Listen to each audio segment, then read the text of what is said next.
दोस्तों अगर आप एक गेमर हैं तो आपने AWM राइफल का नाम तो सुना ही होगा, जिसे PUBG, free fire, call of duty के अलावा अन्य कई गेम्स में दिखाया गया है। AWM को इंग्लैंड की हथियार बनाने वाली कंपनी एक्यूरेसी इंटरनेशनल द्वारा बनाया गया है, जो कि कुछ सबसे बेहतरीन राइफल्स बनाने के लिए जानी जाती है। AWM यानी कि आर्टिक वारफेयर मैग्नम को दुनिया भर में कई देशों की सेना द्वारा अपनाया गया है, जिनमें कई अन्य देशों के साथ अमेरिकी, जर्मन, रूसी और ब्रिटिश सेना शामिल हैं। इस बेहतरीन राइफल का व्यापक रूप से अपनाया जाना इसकी विश्वसनीयता और सटीकता का सबूत है। AWM स्नाइपर राइफल एक बेहद शक्तिशाली राइफल है और लेजर की तरह सटीक निशाना लगाती है। इस वीडियो में हम देखेंगे कि AWM स्नाइपर राइफल काम कैसे करती है।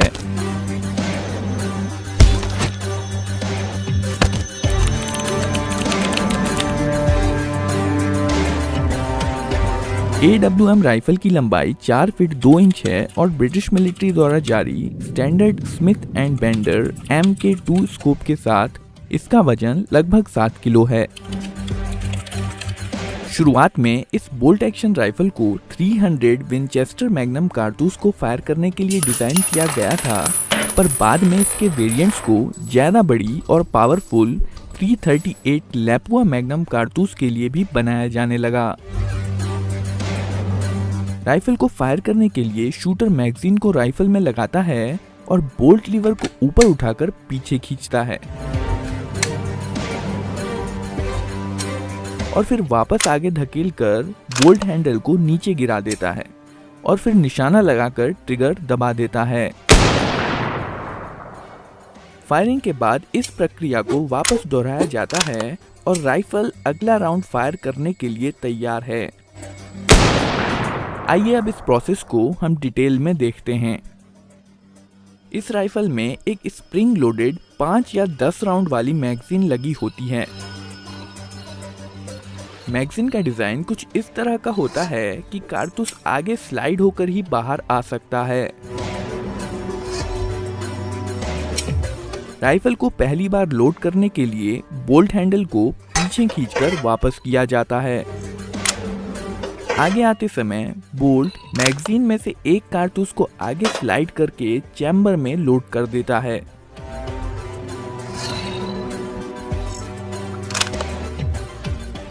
बोल्ट में एक स्प्रिंग लोडेड एक्सट्रैक्टर और एक स्प्रिंग लोडेड इजेक्टर होता है।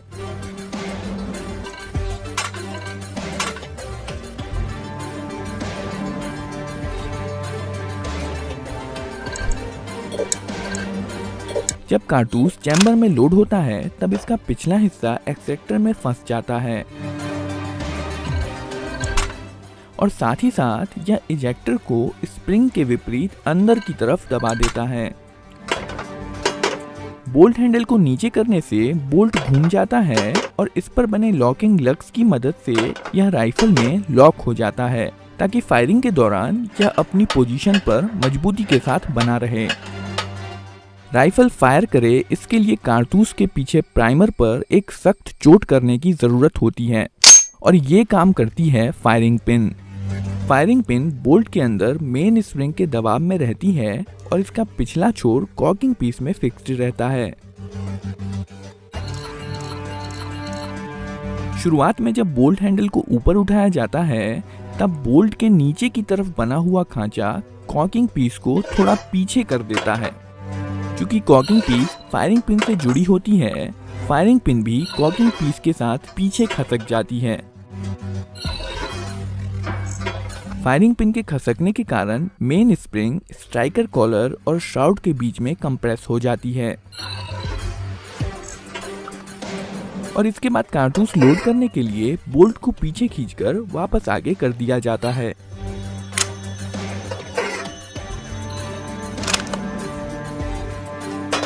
जब बोल्ट कारतूस लोड करके वापस इस पोजीशन पर आ जाता है, कॉकिंग पीस सीयर में अटक जाता है और हैंडल को नीचे करने पर भी कॉकिंग पीस वापस खांचे में नहीं जा पाता है।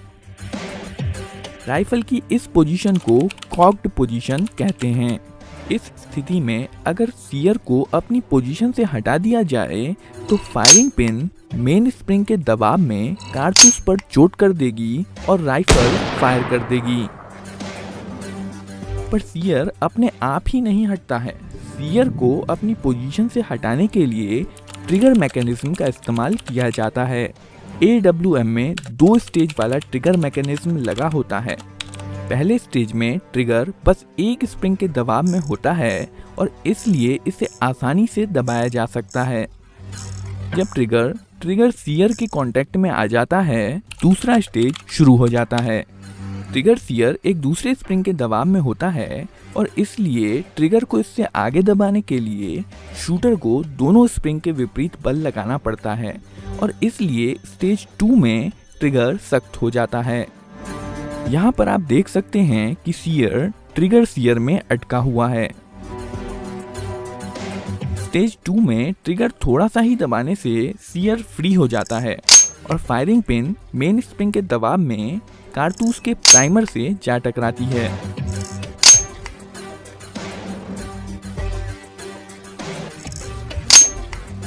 प्राइमर में इम्पैक्ट सेंसिटिव विस्फोटक होता है जो फायरिंग पिन के झटके से जल जाता है और कारतूस में बंद गन पाउडर में इग्निशन शुरू कर देता है। गन पाउडर के जलने से बहुत सारी गर्म गैसेस पैदा होती हैं, जिसके कारण प्रेशर बहुत बढ़ जाता है। ये प्रेशर बुलेट को बैरल से बाहर की ओर धकेलने लगता है, जिसके कारण बुलेट बैरल से बहुत तेज गति के साथ बाहर निकलती है। बैरल की लंबाई जितनी ही लंबी होती है, गैसेस उतनी ही दूरी तक बुलेट पर फोर्स लगाती रहती हैं और इसलिए बुलेट की गति भी बढ़ती चली जाती है। फायरिंग के बाद शूटर बोल्ट हैंडल को ऊपर उठाकर पीछे खींचता है, जिससे ट्रिगर रीसेट हो जाता है और साथ ही साथ बोल्ट अनलॉक होकर पीछे जाने लगता है। खोखा एक्सट्रैक्टर में फंसे होने के कारण बोल्ट के साथ पीछे जाने लगता है।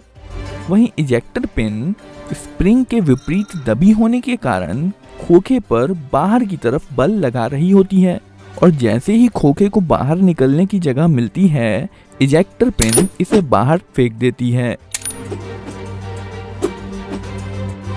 इजेक्शन के बाद जब बोल्ट को वापस आगे किया जाता है तो बोल्ट एक दूसरे कारतूस को चैम्बर में लोड कर देता है और राइफल अगला राउंड फायर करने के लिए तैयार है।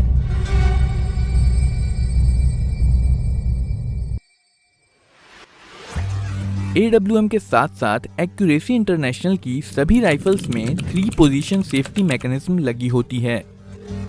ये सेफ्टी लीवर है।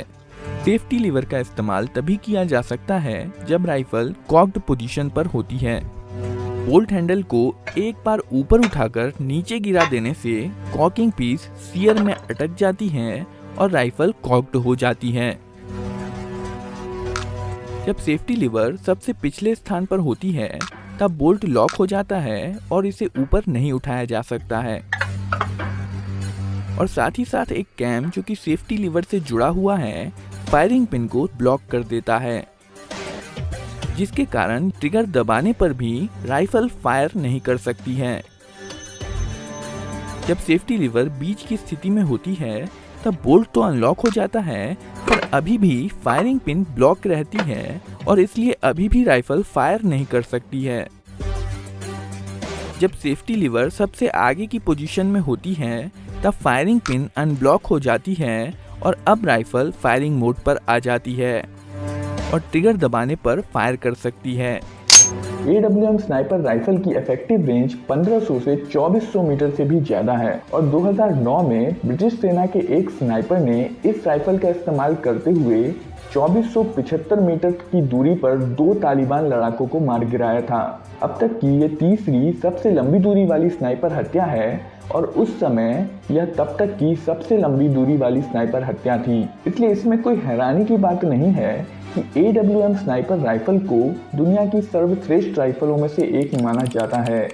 दोस्तों, ये वीडियो आपको कैसी लगी कमेंट करके ज़रूर बताइए और वीडियो को लाइक और चैनल को सब्सक्राइब ज़रूर कर दीजिए।